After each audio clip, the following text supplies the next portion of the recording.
I'm Matt, and I'm from Kingston Churches Action on Homelessness, KCAH, and I'm the Operational Director. We're a local homeless charity in Kingston upon Thames, and we've been running for 20 years. It's actually our 20th birthday this year. So people can come to our drop-in service Monday to Friday between 10 a.m. and 1 p.m. and get housing advice or welfare benefits advice. We also offer a hostel placement service, and we run our own accommodation project as well.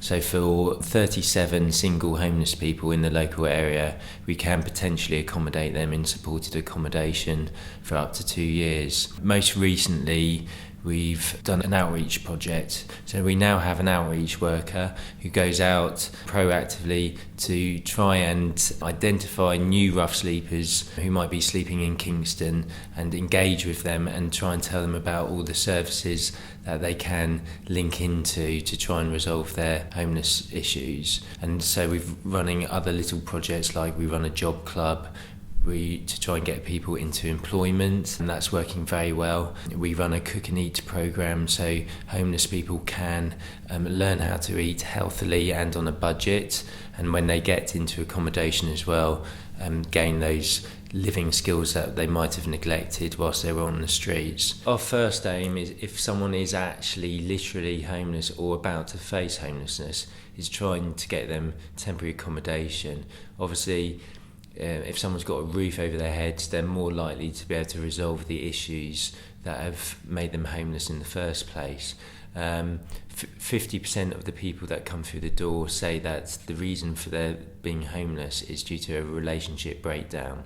But quite often it's a range of issues behind all that, what caused the relationship to break down. So it could be due to loss of job, it could be that someone's got a drink issue, or they may be suffering from mental health issues. So as well as trying to get them temporary accommodation, and our main point of call is the YMCA in Surbiton, it's also about trying to link them in with other services to resolve those underlying problems that they may have. So it may be linking in, making sure that they go to their doctor to discuss their mental health problems. So many of the people that are linked in with a doctor and are homeless haven't actually told their GP that they are homeless, or that they are suffering from a problem like OCD, for example, that needs to be dealt with. At the moment, a lot of our support comes from individual private supporters, but the major way that we're being funded is by the local government, the local authority,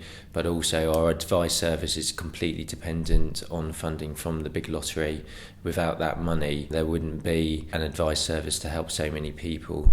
We're seeing over 500 new clients a year and over 1,500 repeat visits of clients each year.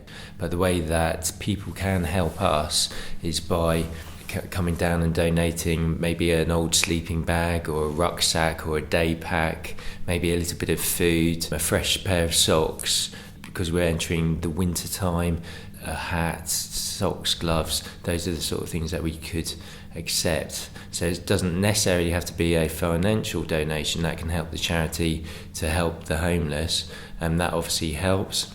But we've got a website, kcah.org.uk, and at the moment there's a great way of donating money through localgiving.com. So if you can donate a tenner, they'll match it with another tenner, and that would help us to be able to run our night shelter with the local churches this winter. That runs from the beginning of December to the end of February, and every night of the week we can accommodate up to 12 homeless people who would otherwise be out on the streets, sleeping rough, and obviously it's the most vulnerable time, because if the weather, the temperature drops, I think we're actually saving lives. We have a range of volunteers, but because the scheme has been set up since 2009, we've got a very good established base of volunteers, but there are lots of young people who do volunteer, and it's mainly through the schools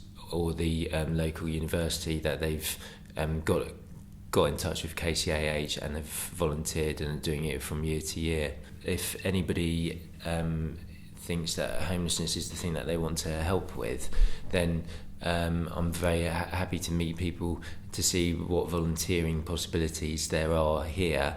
But it's definitely about identifying what the need is in Kingston for if someone wants to set up their own charity. There's likely to be something that's already been set up in Kingston, so it's about fact finding first and seeing what's happening in the voluntary sector. But I'm more than happy to have a chat with anybody.